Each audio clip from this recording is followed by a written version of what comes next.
ये कहानी है एक ऐसे बादशाह की जिसका नाम सुनकर लोग कांपने लगते थे, जिसके जुल्म की मिसालें दूर दूर तक दी जाती थीं। मगर फिर ऐसा वक्त आया कि उसी जालिम बादशाह ने अपनी गलतियों की कीमत चुकाई और इंजाम ने उसे हमेशा के लिए बदल दिया। बहुत पुराने वक्तों की बात है।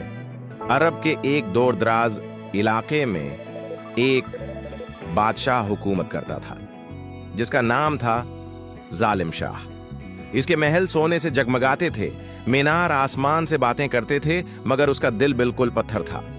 इसे न किसी यतीम की फिक्र थी, न किसी बीवाह की, और न ही किसी गरीब का दुख सुनने का हौसला।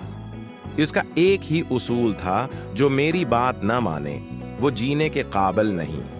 हर रोज दरबार में किसी न किसी को बेगुनाह सजा दी जाती, कभी किसी की जबान काटी जाती, कभी किसी का हाथ सिर्फ इसलिए कि उसने झुककर सलाम नहीं किया। शहर के गली कोचे खौफ से सुन थे, बच्चे खेलते भी थे तो खामोशी से, और माँ अपने बच्चों को सुलाते हुए कहती, सो जाओ वरना जालिम बादशाह आ जाएगा। एक दिन एक बुजुर्ग दरवीश उस शहर में दाखिल हुआ। उसने देखा कि हर चेहरे पर उदासी है, हर दिल खाली है। दरवीश ने लोगों से पूछा, इतना खामोश शहर, क्या यहाँ के लोग जिंदा नहीं? लोगों ने आंखों में आंसू लेकर कहा, हम जिंदा हैं, लेकिन सिर्फ सांस लेने की हद तक। जालिम शाह ने हमें इंसान नहीं रहने दिया। दरवीश मुस्कुराया और कहा, याद रखो, हर फिरौन के लिए एक मूसा होता है और हर जुल्म के लिए एक वक्त मुकर्रर होता है। जालिम शाह ने एक नया खेल शुरू किया। हर जुम्आ के दिन वो गरीबों को दरबार में बुलाता और ऐलान करता, अगर कोई मुझे हंसा दे तो मैं सोना दूंगा, वरना उसका सिर कलम कर दूंगा। लोग डरते डरते कोशिश करते, कोई गाना गाता, कोई लतीफा सुनाता, मगर बादशाह के चेहरे पर मुस्कुराहट तक न आती। एक ज़ईफ माँ ने कहा, जिसका दिल पत्थर हो उसे क्या हंसी आएगी। बादशाह ने उस माँ को उसके बेटे के सामने कत्ल करवा दिया। इस दिन पूरा शहर सुन हो गया। एक रात जालिम शाह ने एक डरावना ख्वाब देखा। उसने देखा कि एक सियाह आंधी उसके महल को निगल रही है। हर तरफ चीखें, आग, तबाह, और एक आवाज बार बार गूंज रही थी, तेरे जुल्म का वक्त खत्म हुआ।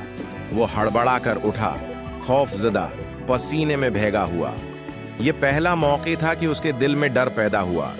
दरवीश की बात याद आई, जब बादशाह खुदा बनने लगे तो खुदा उन्हें मुट्ठी में मिला देता है। कुछ दिन बाद शहर में कुछ अजनबी मुसाफिर दाखिल हुए। न उनके हाथ में हथियार थे, न उनकी जबान में नफरत। उन्होंने सिर्फ इतना किया, भूखों को खाना दिया, यातीमों को प्यार और बीमारों को दवा। शहर के चेहरों पर पहली बार उम्मीद नजर आई। जालिम शाह को ये सब बर्दाश्त ना हुआ। उसने हुक्म दिया, उन लोगों को गिरफ्तार करो। लेकिन जब सिपाही उनके पास पहुंचे, एक नौजवान ने कहा, हम लड़ने नहीं आए, लेकिन जुल्म के आगे कभी झुकेंगे नहीं। तुम्हारी सल्तनत लाशों पर बनी है और लाशें कभी दीवार नहीं बन सकती।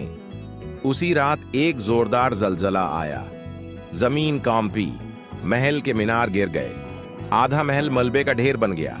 जालिम शाह डरकर जमीन दूज तह खाने में छिप गया। 3 दिन 3 रातें न खाना न पानी, सिर्फ सन्नाटा। तीसरे दिन एक आवाज गूंजी, ए जालिम शाह, अब तू अपने आप को पहचान। दीवार पर लिखा था, जब इंसान खुद को खुदा समझने लगे तो अल्लाह उसे उसकी औकात याद दिलाता है। मट्टी में जालिम शाह थक के कदमों से बाहर निकला। महल अजड़ चुका था, अवाम ने कुछ नहीं लौटा, उन्हें सिर्फ सुकून चाहिए था। दरवीश दोबारा आया। बादशाह उसके कदमों में गिर पड़ा और बोला, मुझसे बहुत बड़ी गलती हुई, क्या मुझे माफ किया जा सकता है? दरवीश ने कहा, माफी अल्फाज से नहीं, अमल से मिलती है। इंसान बनो, फिरौन नहीं। उस दिन के बाद जालिम शाह ने अपना ताज उतार दिया, अपना महल यतीम खाने, मदरसे और शफा खाने में बदल दिया। वक्त गुजरता गया, अब उसे कोई जालिम शाह नहीं कहता था। लोग उसे भूला शाह कहकर याद करते थे, वो बादशाह जिसने सब कुछ खोकर खुद को पाया। माँ बाप अपने बच्चों को उसकी कहानी सुनाते और सबक देते, बेटा ताकत का मतलब ये नहीं कि दूसरों को दबाया जाए। असल बादशाही वो है जो दिलों पर हुकूमत करे, न कि गर्दनों पर।